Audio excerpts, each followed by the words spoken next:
Hello! Now I will demonstrate a game and a level that I made for a personal project. It is a horror game with no combat, and it is first person. As you can see, I have made some UI stuff as well, but I will demonstrate the level design for this video. Maybe I will demonstrate the options menu some other time, but let's start. So we start in what seems to be a bunker, and we are locked in, it seems. So I start this level with you can basically just go in one way, and here we have the first door, so player learns how to use doors. And this room is kind of dark, so we can't really see what's in it.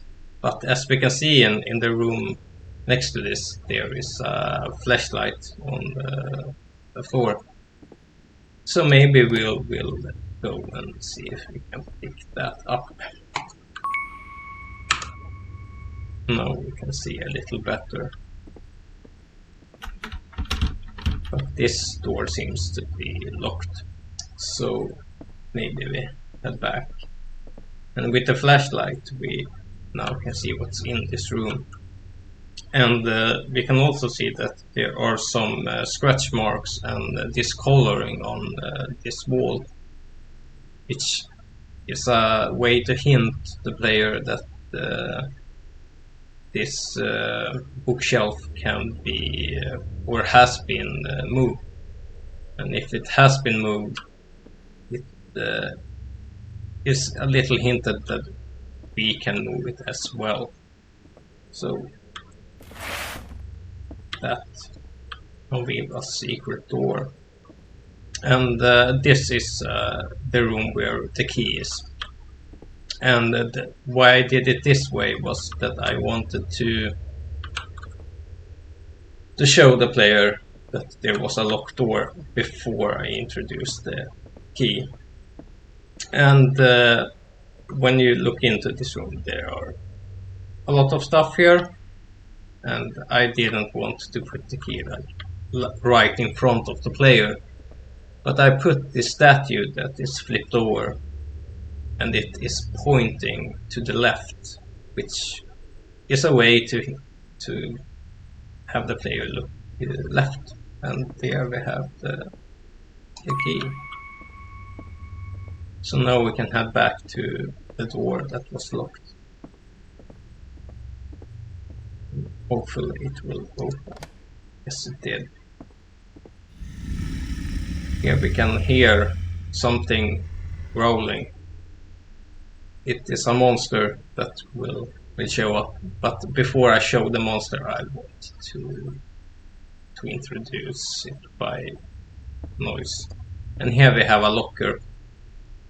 And this is something in the level that the player will have some useful. But this is the first one, and I also put a text there just to have there go there. So we will see what happens.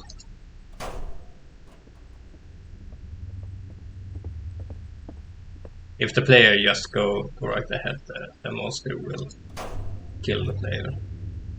But now, since we went into the locker, we know how they work, and we are still alive. This is the level exit. I want to showcase it pretty hard that it is the level exit. So I put that red light and also a carpet in front of it, and it is framed in front of the player. And in here there is, as we can see, there seems to be lack of power, so And here we can hear something. Oh, there might be in the roof sound. Seems to be locked. Do we go this direction? Yeah, here is. You can run as well. Seems to be something in there. Can use it later. But we need to have the power restored, so we can follow these cables. Let's see, they lead us somewhere. No power. Maybe in here.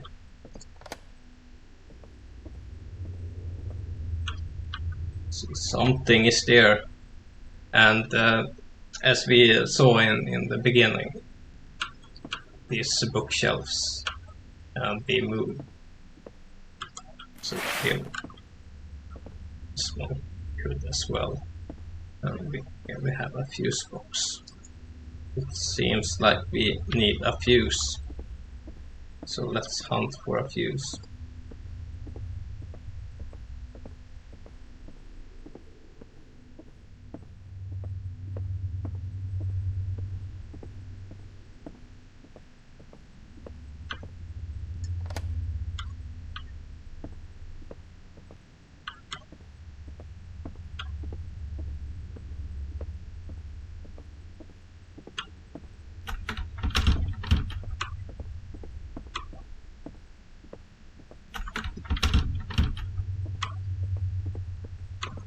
Can't go.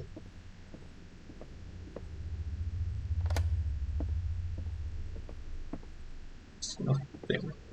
But when we look this direction, we can see something here.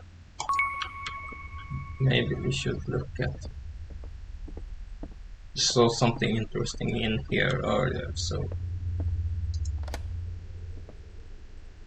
this is the fuse, and I wanted the player to see it, so I put like the what mostly guides the player's vision to it is the light, but also this shelf that is it has fallen down a bit, and there is much rubble on the floor, which will maybe hint that there is something on the floor.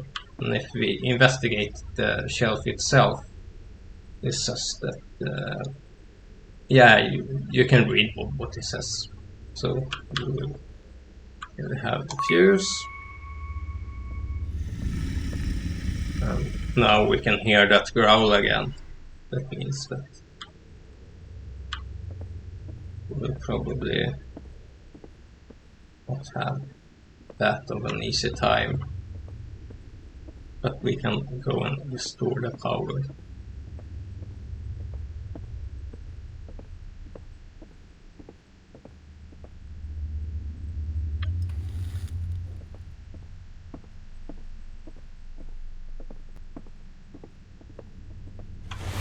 Here we have the monster, so we can try and run away from it.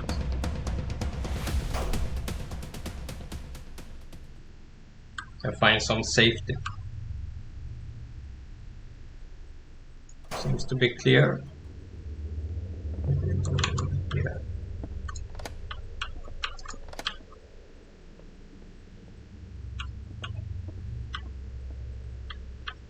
In this, the first thing that you probably see is this deer head, or maybe the safe.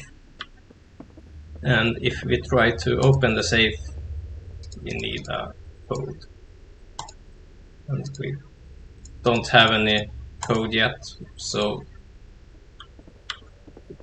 kind of have to find it. But we also have this book. At least it hints that the code is 3 numbers. I don't know if you heard it, but when I was talking, but we could hear the monster's footsteps to give us some indication of where it is. If it,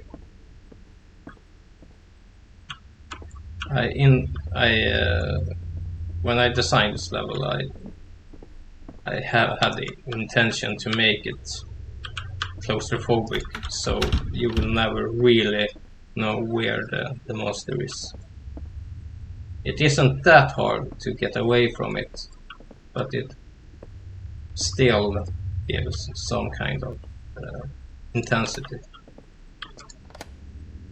So, as you might have remembered earlier, this door also had that no power text on it, but it also had cables towards it. So with the power restored, it kind of hints to the player that this door has been opened.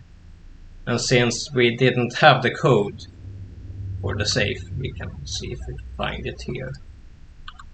And here we have it, 5, 4, and 6. So let's try and head back to the safe.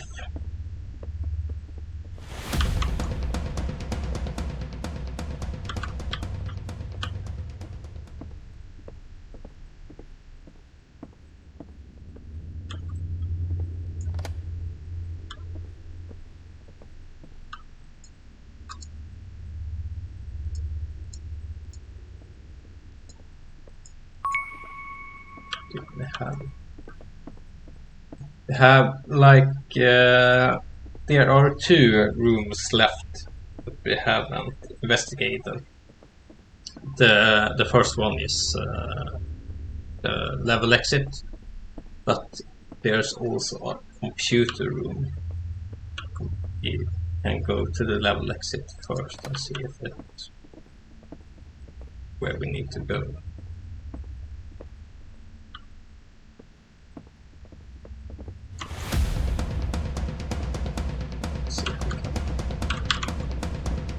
If we can get to it. Yes.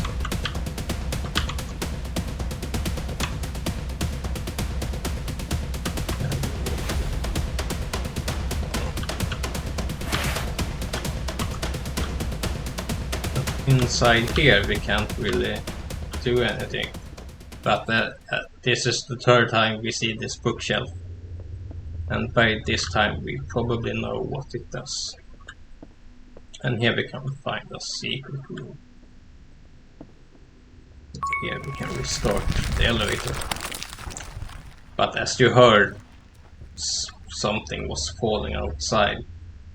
And if you remember the crack in the ceiling, you can probably guess what it was that happened. The reason why I had the ceiling crash down was to give some panic to the player, because we are pretty near to the level exit, and when the player reboots the elevator, they think that the path to the level exit or the elevator is pretty easy, and to this point it has been pretty easy to get away from the monster, since you can basically run around the elevator path. But now we have cut the path that the player can take, so getting past the monster has been significantly harder by now, and it is the end of the level, so that was my intention. So we can see that the roof has fallen down, and it is... It didn't see me.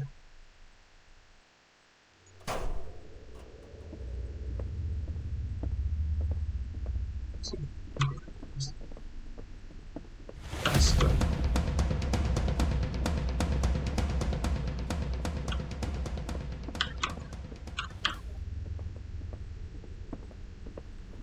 it opens, and we have completed level. Then I will thank you so much for watching my playthrough of this level, and I will wish you a very nice day.